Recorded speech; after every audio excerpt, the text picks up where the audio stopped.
Welcome to Random Forest. My name is Richard Kirschner with Simplilearn. That's www.simplilearn.com. Today we're going to be looking at Random Forest, one of the many powerful tools in the machine learning library. Before we dive into the topic, let's start by looking at a few of the uses for Random Forest. Currently today it's used in remote sensing. For example, they're used in the ETM devices. If you're a space buff, that's the Enhanced Thermatic Mapper they use on satellites, which see far outside the human spectrum for looking at land masses. And they acquire images of the Earth's surface. The accuracy is higher and training time is less than many other machine learning tools out there. Also, object detection, multi-class object detection is done using random forest algorithms. A good example is traffic, where you're trying to sort out the different cars, buses, and things. And it provides a better detection in complicated environments. It's very complicated up there. And then we have another example, Connect. And let's take a little closer look at Connect. Connect, they use a random forest as part of the game console. And what it does is it tracks the body movements and it recreates it in the game. And let's see what that looks like.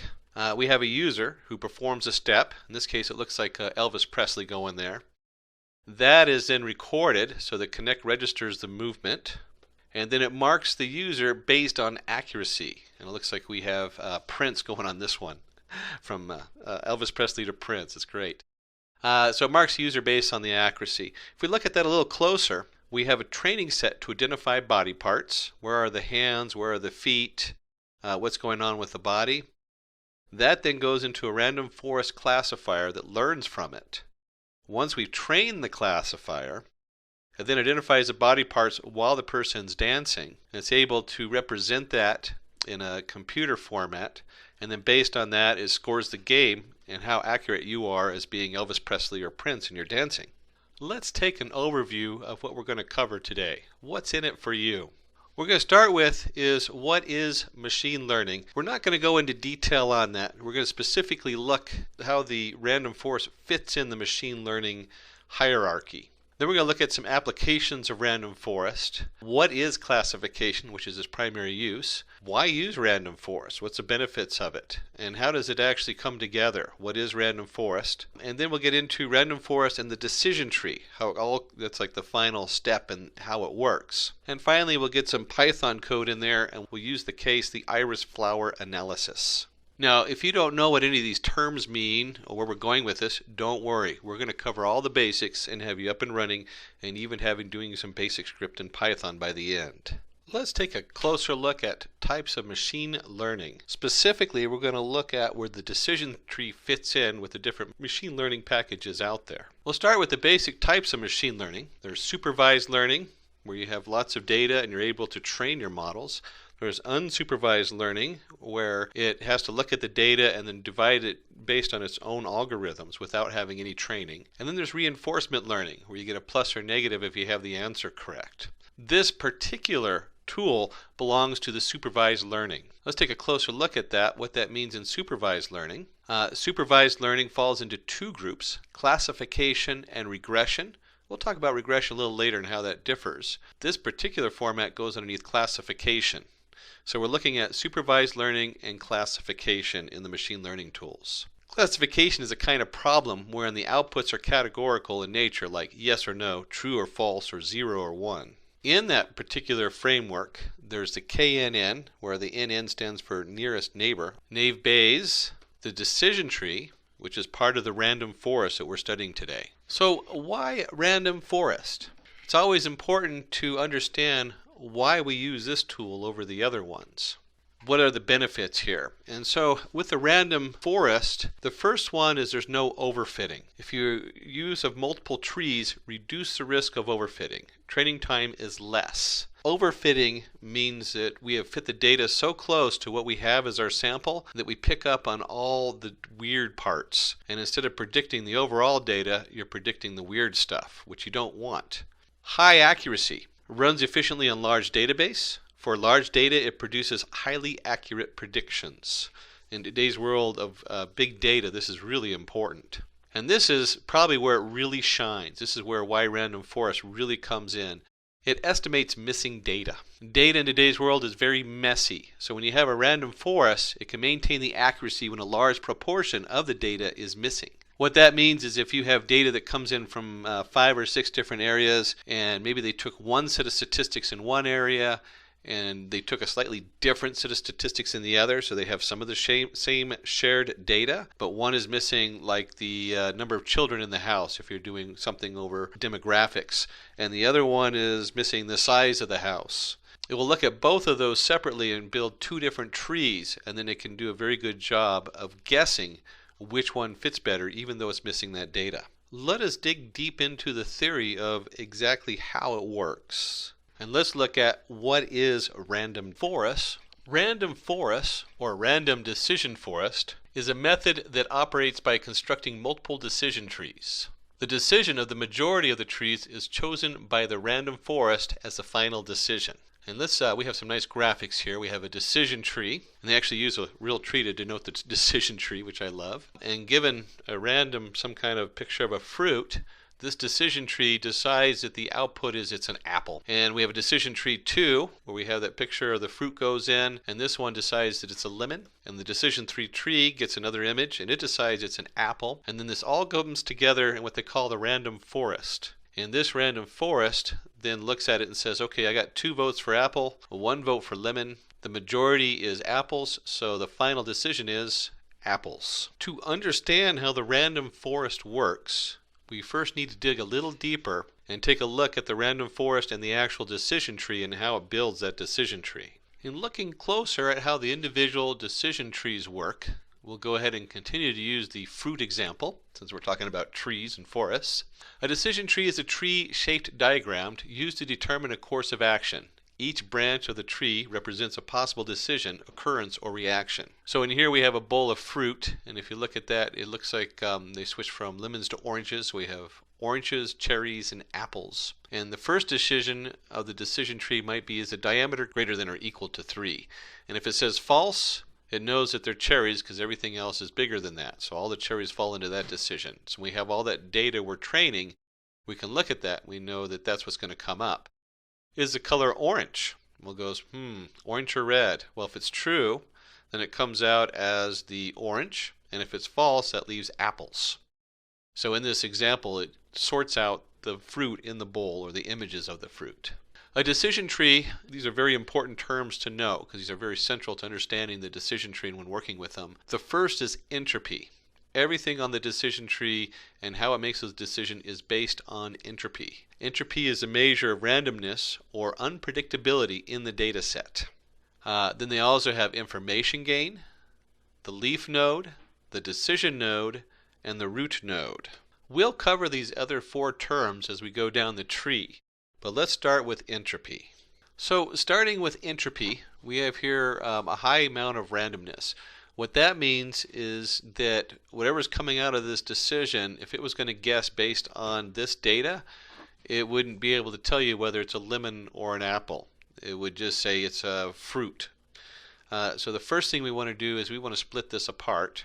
And we take the initial data set, and we're going to create a data set 1 and a data set 2. We just split it in 2.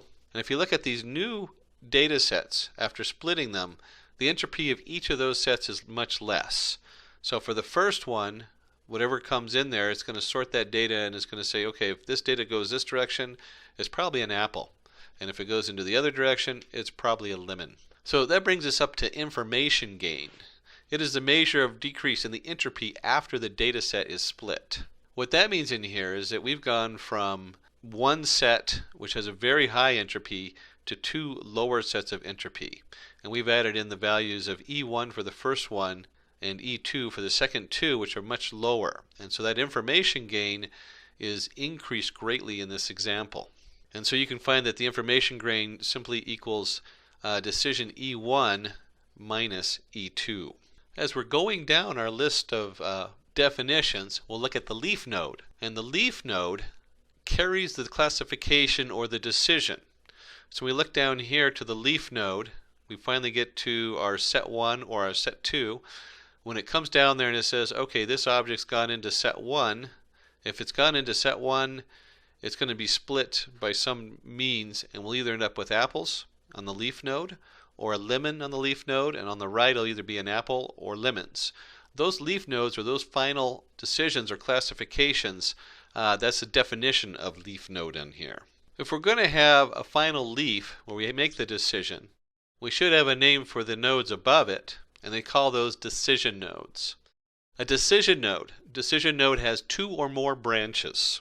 And you can see here where we have the 5 apples and 1 lemon, and in the other case the 5 lemons and 1 apple. They have to make a choice of which tree it goes down based on some kind of measurement or information given to the tree. And that brings us to our last definition. The root node, the topmost decision node, is known as the root node. And this is where you have all of your data and you have your first decision it has to make, or the first split in information.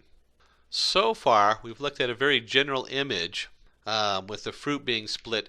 Let's look and see exactly what that means to split the data and how do we make those decisions on there. Let's go in there and find out, how does a decision tree work? So let's try to understand this, and let's use a simple example, and we'll stay with the fruit. We have a bowl of fruit, and so let's create a problem statement, and the problem is we want to classify the different types of fruits in the bowl based on different features.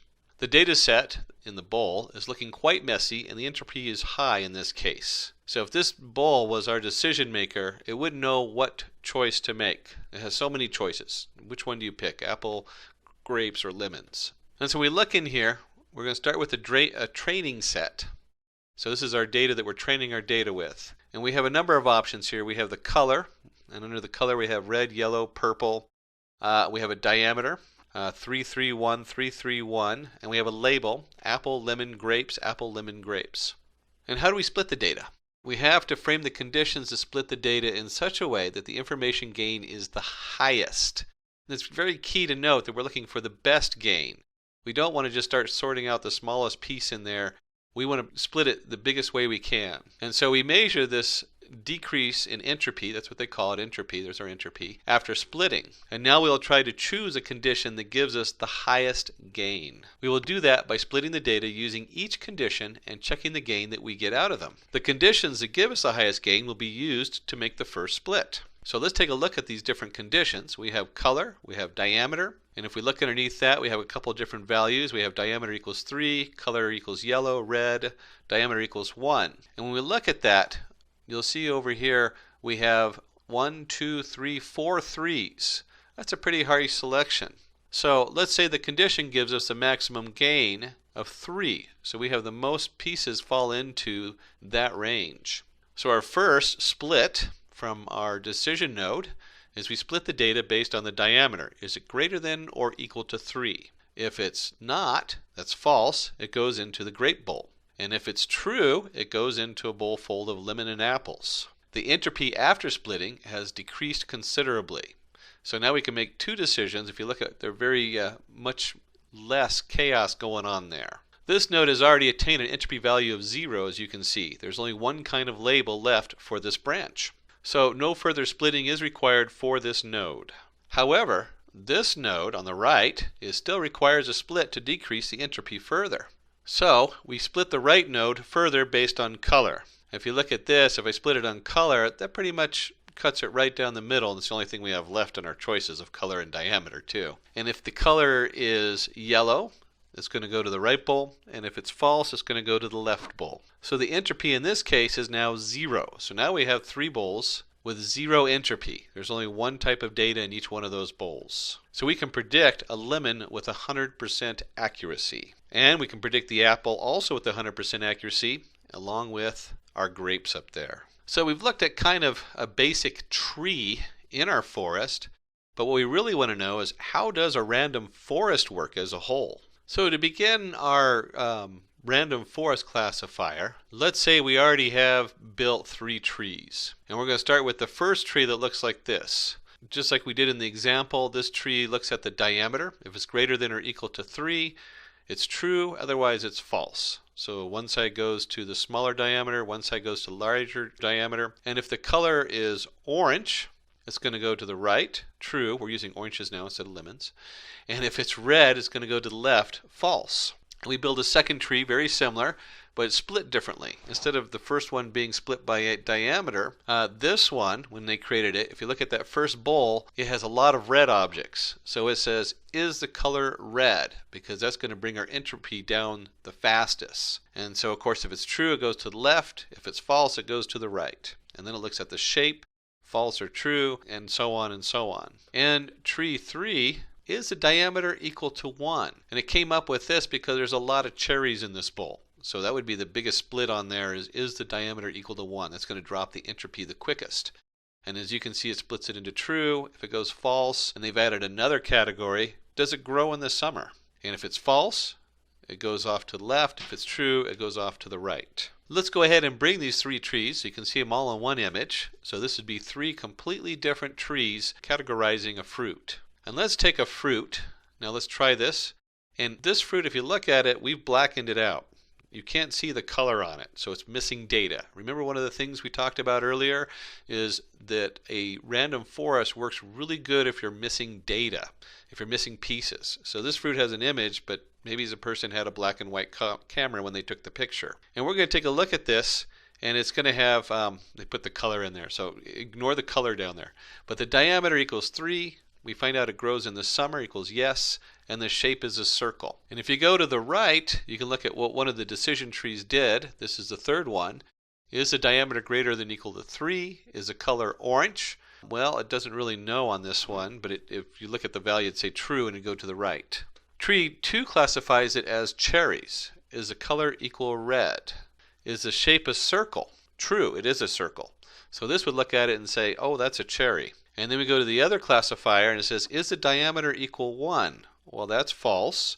Does it grow in the summer? True. So it goes down and looks at as oranges. So how does this random forest work? The first one says it's an orange. The second one said it was a cherry. And the third one says, it's an orange. And you can guess that if you have 2 oranges and one says it's a cherry, when you add that all together, the majority of the vote says orange. So the answer is, it's classified as an orange, even though we didn't know the color and we're missing data on it. I don't know about you, but I'm getting tired of fruit. So let's switch, and I did promise you we'd start looking at a case example and get into some Python coding. Today we're going to use the case, the iris flower analysis. Ooh, this is the exciting part as we roll up our sleeves and actually look at some Python coding. Before we start the Python coding, we need to go ahead and create a problem statement. Wonder what species of iris do these flowers belong to? Let's try to predict the species of the flowers using machine learning in Python. Let's see how it can be done. So here we begin to go ahead and implement our Python code. And you'll find that the first half of our implementation is all about organizing and exploring the data coming in. Let's go ahead and take this first step, which is loading the different modules into Python, and let's go ahead and put that in our favorite editor, whatever your favorite editor is. In this case, I'm going to be using the Anaconda Jupyter Notebook, which is one of my favorites. Certainly there's Notepad++ and Eclipse and dozens of others, or just even using the Python terminal window. Any of those will work just fine to go ahead and explore this Python coding. So here we go. Let's go ahead and flip over to our Jupyter Notebook. And I've already opened up a new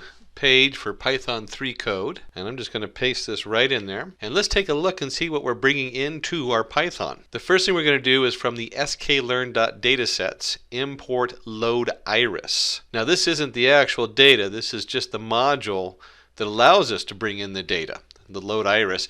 And the iris is so popular, it's been around since 1936 when Ronald Fisher published a paper on it, and they're measuring the different parts of the flower and based on those measurements predicting what kind of flower it is. And then if we're going to do a random forest classifier, we need to go ahead and import a random forest classifier from the sklearn module. So sklearn.ensemble import random forest classifier. And then we want to bring in 2 more modules. And these are probably the most commonly used modules in Python and data science with any of the other modules that we bring in. And one is going to be pandas. So we're going to import pandas as PD. PD is the common term used for pandas. And pandas is basically creates a data format for us where when you create a pandas data frame, it looks like an Excel spreadsheet. And you'll see that in a minute when we start digging deeper into the code. Panda is just wonderful because it plays nice with all the other modules in there. And then we have NumPy, which is our numbers Python. And the numbers Python allows us to do different mathematical sets on here. We'll see right off the bat, we're going to take our NP and we're going to go ahead and seed the randomness with it with 0. So np.random.seed is seeding that as 0. This code doesn't actually show anything. We're going to go ahead and run it because I need to make sure I have all those loaded. And then let's take a look at the next module on here. The next 6 slides, including this one, are all about exploring the data. Remember I told you half of this is about looking at the data and getting it all set. So let's go ahead and take this code right here, the script, and let's get that over into our Jupyter Notebook. And here we go. We've gone ahead and run the imports. And I'm going to paste the code down here. And let's take a look and see what's going on. The first thing we're doing is we're actually loading the iris data. And if you remember up here, we loaded the module that tells it how to get the iris data. Now we're actually assigning that data to the variable iris. And then we're going to go ahead and use the df to define data frame. And that's going to equal PD. And if you remember, that's pandas as PD. So that's our pandas. And panda data frame. And then we're looking at iris data. And columns equals iris feature names. And we're going to do the df head. And let's run this so you can understand what's going on here. The first thing you want to notice is that our df has created what looks like an Excel spreadsheet. And in this Excel spreadsheet we have set the columns. So up on the top you can see the 4 different columns. And then we have the data, iris.data, down below. It's a little confusing without knowing where this data is coming from. So let's look at the bigger picture. And I'm going to go print. I'm just going to change this for a moment. And we're going to print all of iris and see what that looks like. So when I print all of iris, I get this long list of information. And you can scroll through here and see all the different titles on there. What's important to notice is that first off, there's a brackets at the beginning. So this is a Python dictionary. And in a Python dictionary, you'll have a key or a label. And this label pulls up whatever information comes after it. So feature names, which we actually used over here under columns, is equal to an array of sepal length, sepal width, petal width. These are the different names they have for the 4 different columns. And if you scroll down far enough, you'll also see data down here. Oh goodness, it came up right towards the top. And data is equal to the different data we're looking at. Now there's a lot of other things in here like target. We're going to be pulling that up in a minute. And there's also the names, the target names, which is further down. And we'll show you that also in a minute. Let's go ahead and set that back to the head. And this is one of the neat features of pandas and panda data frames is when you do df.head or the panda data frame.head, it'll print the first 5 lines of the data set in there, along with the headers if you have it. In this case, we have the column headers set to iris features. And in here, you'll see that we have 0, 1, 2, 3, 4. In Python, most arrays always start at 0. So when you look at the first 5, it's going to be 0, 1, 2, 3, 4, not 1, 2, 3, 4, 5. So now we've got our iris data imported into a data frame. Let's take a look at the next piece of code in here. And so in this section here of the code, we're going to take a look at the target. And let's go ahead and get this into our notebook, this piece of code, so we can discuss it a little bit more in detail. So here we are in our Jupyter Notebook. I'm going to put the code in here.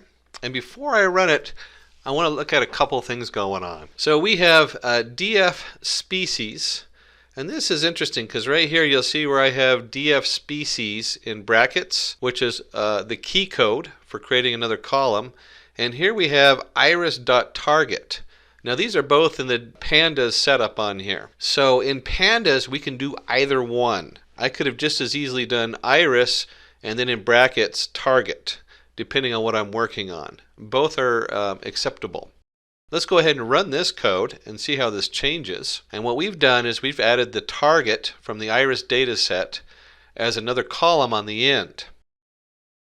Now what species is, this is what we're trying to predict. So we have our data, which tells us the answer for all these different pieces. And then we've added a column with the answer. That way, when we do our final setup, we'll have the ability to program our neural network to look for this different data and know what a setosa is, or a varicolor, which we'll see in just a minute, or virginica. Those are the three that are in there. And now we're going to add one more column. I know, we're organizing all this data over and over again. It's kind of fun. There's a lot of ways to organize it. What's nice about putting everything onto one data frame is I can then do a printout and it shows me exactly what I'm looking at. And I'll show you where that's different, where you can alter that and do it slightly differently. But let's go ahead and put this into our script up to date now. And here we go. We're going to put that down here. And we're going to run that. And let's talk a little bit about what we're doing. Now, we're exploring data, and one of the challenges is knowing how good your model is. Did your model work? And to do this, we need to split the data up. And we split it into two different parts. They usually call it the training and the testing. And so in here, we're going to go ahead and put that in our database so you can see it clearly. And we've set it df. And remember, you can put brackets. This is creating another column. Is train, so we're going to use part of it for training. And this equals np, remember that stands for numpy, .random.uniform. So we're generating a random number between 0 and 1. And we're going to do it for each of the rows. That's where the length df comes from. So each row gets a generated number. And if it's less than 0.75, it's true. And if it's greater than 0.75, it's false. This means we're going to take 75% of the data, roughly, because there's a randomness involved, and we're going to use that to train it. And then the other 25%, we're going to hold off to the side and use that to test it later on. So let's flip back on over and see what the next step is. So now that we've labeled our database for which is training and which is testing, let's go ahead and sort that into two different variables, train and test. And let's take this code and let's bring it into our project. And here we go, let's paste it on down here. And before I run this, let's just take a quick look at what's going on here. Is we have up above, we created, remember there's our def.head, which prints the first 5 rows. And we've added a column is train at the end. And so we're going to take that, we're going to create two variables. We're going to create two new data frames. One's called train. One's called test, 75% in train, 25% in test. And then to sort that out, we're going to do that by doing df, our main original data frame with the iris data in it. And if df is train equals true, that's going to go in the train. And if df is train equals false, it goes in the test. And so when I run this, we're going to print out the number in each one. Let's see what that looks like. And you'll see that it puts 118 in the training module, and it puts 32 in the testing module, which lets us know that there was 150 lines of data in here. So if you went and looked at the original data, you could see that there's 150 lines. And that's roughly 75% in one and 25% for us to test our model on afterward. So let's jump back to our code and see where this goes. In the next two steps, we want to do one more thing with our data, and that's make it readable to humans. I don't know about you, but I hate looking at zeros and ones. So let's start with the features, and let's go ahead and take those and make those readable to humans. And let's put that in our code. Let's see, here we go, paste it in. And you'll see here we've done a couple very basic things. We know that the columns in our data frame, again this is a Panda thing, the df columns, and we know the first 4 of them, 0, 1, 2, 3, that'd be the first 4, are going to be the features or the titles of those columns. And so when I run this, you'll see down here that it creates an index, SEPA length, SEPA width, petal length, and petal width. And this should be familiar because if you look up here, here's our column titles going across, and here's the first 4. One thing I want you to notice here is that when you're in a command line, whether it's Jupyter Notebook or you're running command line in the terminal window, if you just put the name of it, it'll print it out. This is the same as doing print features. And the shorthand is you just put features in here. If you're actually writing a code and saving the script and running it by remote, you really need to put the print in there. But for this, when I run it, you'll see it gives me the same thing. But for this, we want to go ahead and we'll just leave it as features because it doesn't really matter. And this is one of the fun thing about Jupyter Notebooks is I'm just building the code as we go. And then we need to go ahead and create the labels for the other part. So let's take a look and see what that. For our final step in prepping our data, before we actually start running the training and the testing, is we're going to go ahead and convert the species on here into something the computer understands. So let's put this code into our script and see where that takes us. Alright, here we go. We've set y equal to pd.factorize train species of 0. So let's break this down just a little bit. We have our pandas right here, PD. Factorize. What is factorize doing? I'm going to come back to that in just a second. Let's look at what train species is and why we're looking at the group 0 on there. And let's go up here, and here is our species. Remember this that we created this whole column here for species?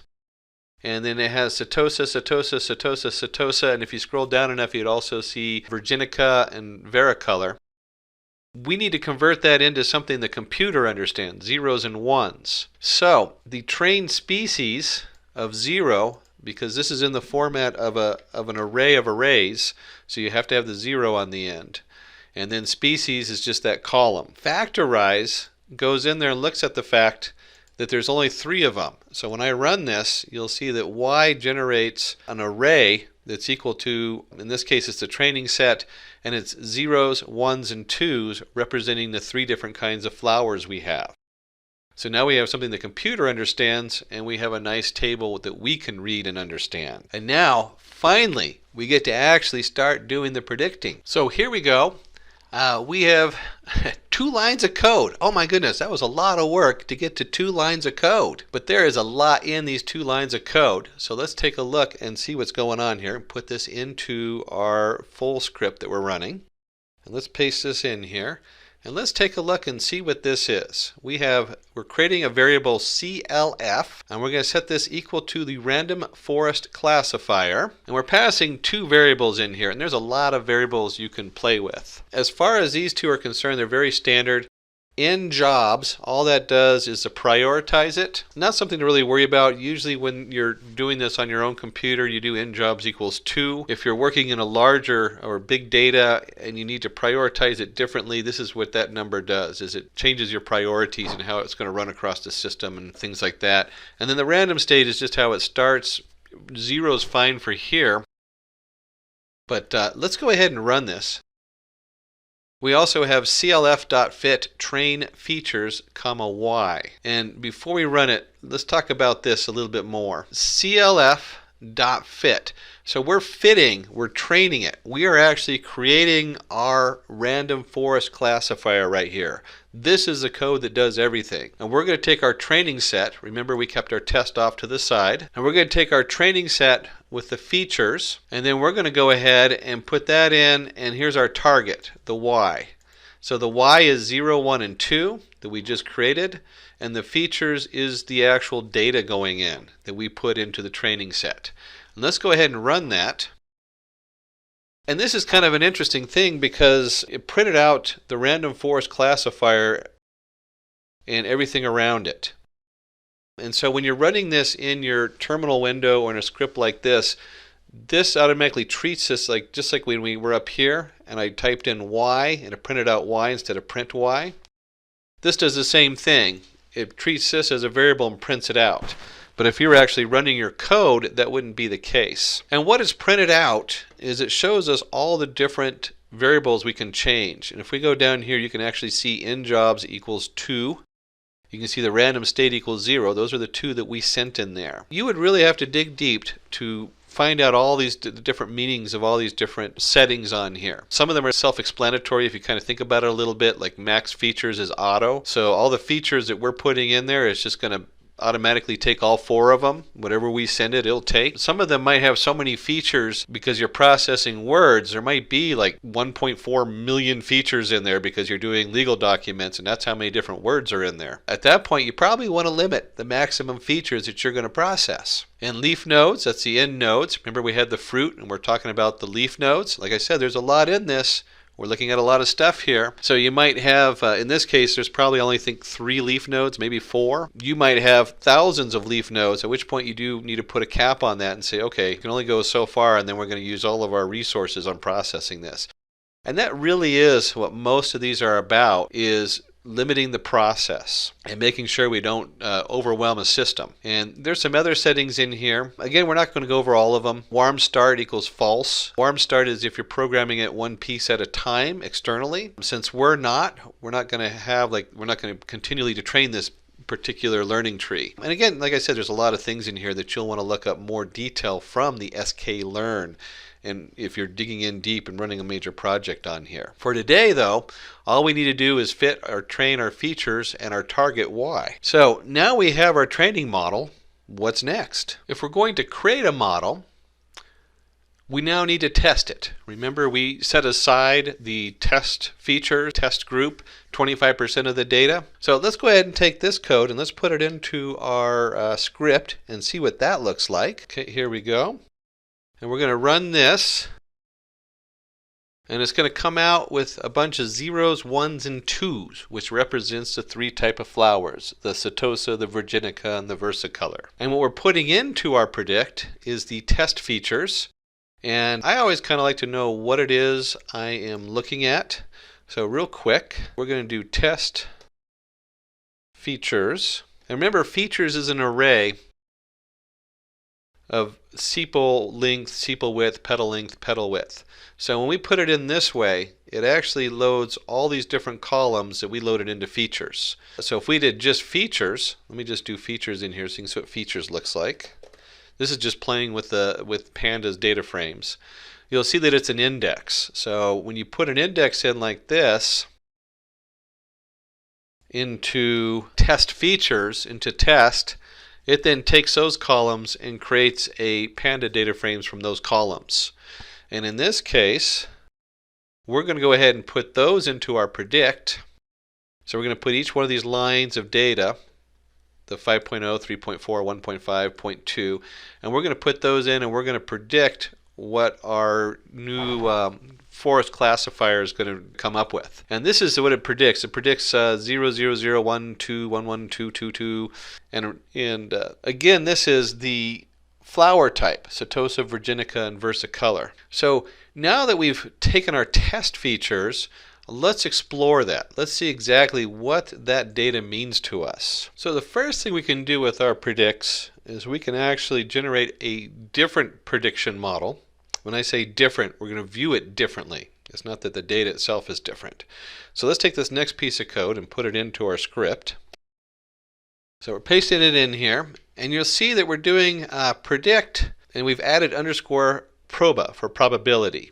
So there's our clf.predict probability. So we're running it just like we ran it up here, but this time with this we're going to get a slightly different result, and we're only going to look at the first 10.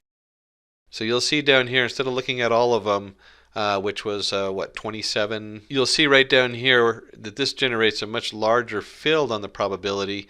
And let's take a look and see what that looks like and what that means. So when we do the predict underscore proba for probability, it generates 3 numbers. So we had 3 leaf nodes at the end. And if you remember from all the theory we did, this is the predictors. The first one is predicting a 1 for Setosa. It predicts a 0 for Virginica, and it predicts a 0 for Versicolor, and so on and so on and so on. And let's, you know what, I'm going to change this just a little bit. Let's look at 10 to 20, just because we can. And we start to get in a little different of data, and you'll see right down here, it gets to this one, this line right here. And this line has 0, 0.5, 0.5.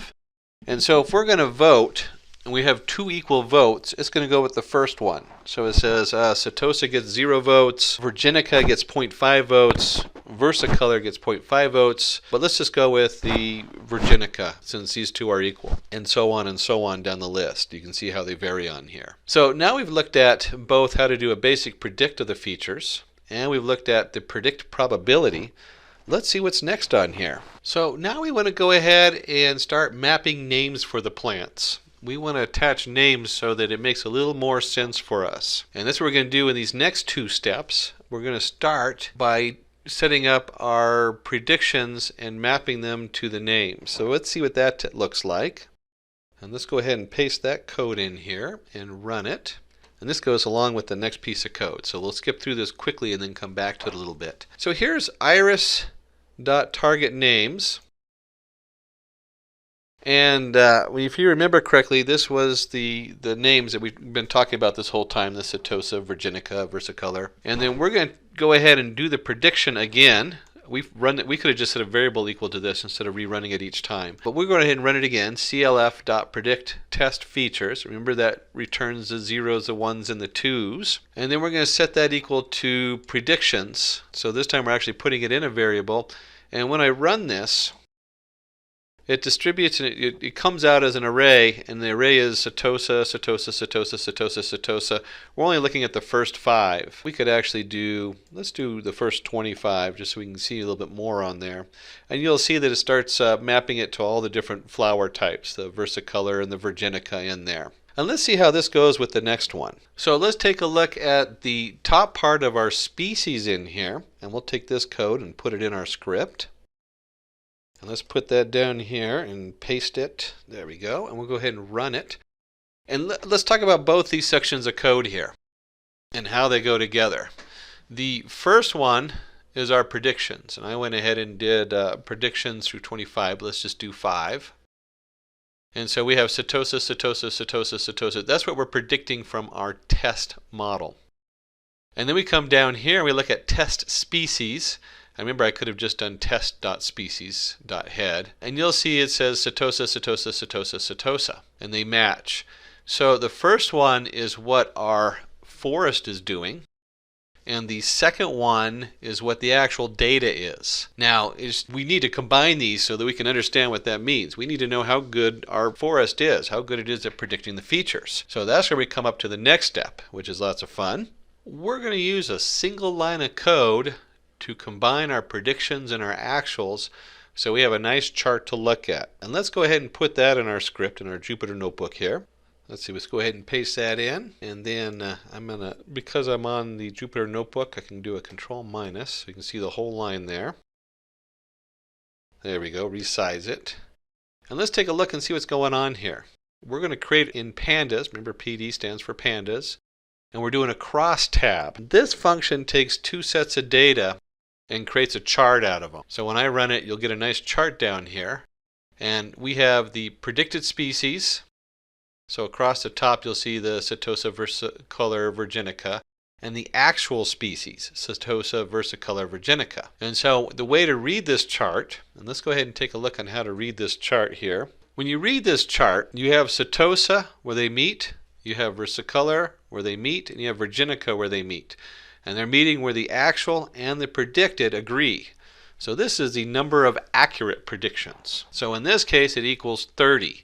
If you add 13 plus 5 plus 12, you get 30. And then we notice here where it says Virginica, but it was supposed to be Versicolor. This is inaccurate. So now we have two inaccurate predictions and 30 accurate predictions. So we'll say that the model accuracy is 93. That's just 30 divided by 32. And if we multiply it by 100, we can say that it is 93% accurate. So we have a 93% accuracy with our model. I did want to add one more quick thing in here on our scripting before we wrap it up. So let's flip back on over to my script. In here, we're going to take this line of code from up above. I don't know if you remember it, but predicts equals the iris.target_names. So we're going to map it to the names. And we're going to run the prediction, and we read it on test features. But, we're not just testing it, we want to actually deploy it. So at this point, I would go ahead and change this. And this is an array of arrays. This is really important when you're running these to know that. So you need the double brackets, and I could actually create data. Maybe let's just do 2 flowers. So maybe I'm processing more data coming in, and we'll put 2 flowers in here. And then I actually want to see what the answer is. So let's go ahead and type in preds and print that out. And when I run this, you'll see that I've now predicted 2 flowers that maybe I measured in my front yard as Versicolor and Versicolor. Not surprising since I put the same data in for each one. This would be the actual end product going out to be used on data that you don't know the answer for.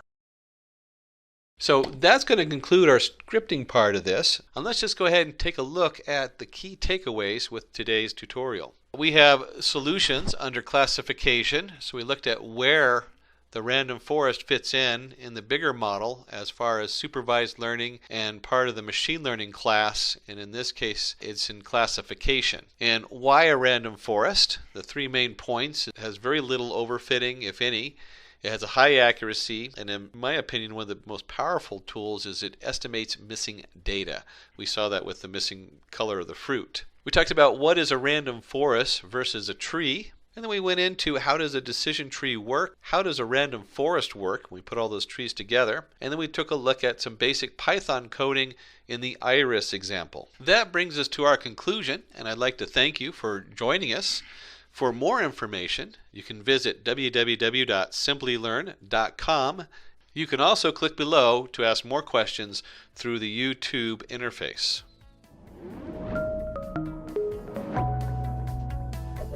Hi there, if you like this video, subscribe to the Simply Learn YouTube channel and click here to watch similar videos. To nerd up and get certified, click here.